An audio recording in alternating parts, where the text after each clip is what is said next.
સુખદેવજી મહારાજ અહીંયા જ આવીને પરીક્ષિત રાજાને જ્યારે જ્ઞાનને ઉપદેશ આપે છે અને ભાગવતની આખી જે રચના વ્યાસ નારાયણ પાસેથી જે સાંભળેલી છે એ જ્ઞાનમયી જેને કહેવાય પરિપાક રૂપે નિગમ કલ્પ તરોર ગલિતમ ફલમ સુખમુખાદ દ્રવ્ય સંયુતમ, આ એવું નિગમ વૃક્ષનું ફળ છે, મીઠું છે, મધુરું છે. સુખદેવજી મહારાજે પોતાની ચાંચથી એને લીધું છે. પિબત ભાગવતમ રસમાલય, એ રસનું જેને પાન કર્યું છે. અને મુહૂર્ત, એના માટે કોઈ મુહૂર્ત જોવાની જરૂર નથી. ગમે ત્યારે અહર્નિશ એનું પાઠન કરી શકાય, ભાગવતના સ્કંદનું પારાયણ કરી શકાય, એમાંથી એકાદ અધ્યાય ઉપાડી અને દરરોજ સવારમાં એનું પારાયણ કરી શકાય. મોહરહા રસિકા, પણ એના માટે શું જોઈએ?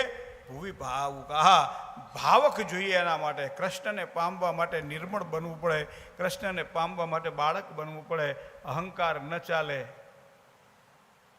બુદ્ધિની કુશાગ્રતા ખૂબ હોય, પણ બુદ્ધિનું જ્યાં પૂર્ણ વિરામ થાય અને ત્યાંથી ભક્તિની શરૂઆત થાય છે. સામાન્ય રીતે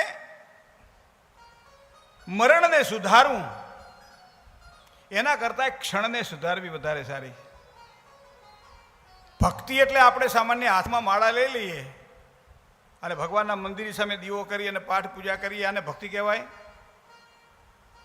મંત્ર, સ્તોત્ર, પૂજા પાઠ, આરાધના, જે કંઈ આપણને આવડતું હોય એવું કાલી ગેલી ભાષામાં ભગવાનનું ભજન, આને ભક્તિ કહેવાય?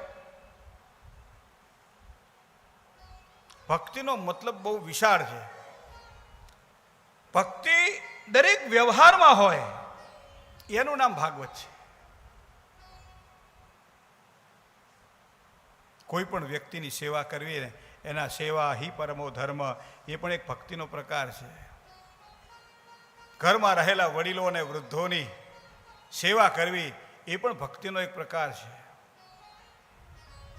નિયમિતતાપૂર્વક કામ કરી અને એ પ્રસાદ પરમાત્માને અર્પણ કરવો, કરેલું કામ ભગવાનને અર્પણ કરવું, એ પણ ભક્તિનો એક મહિમા છે.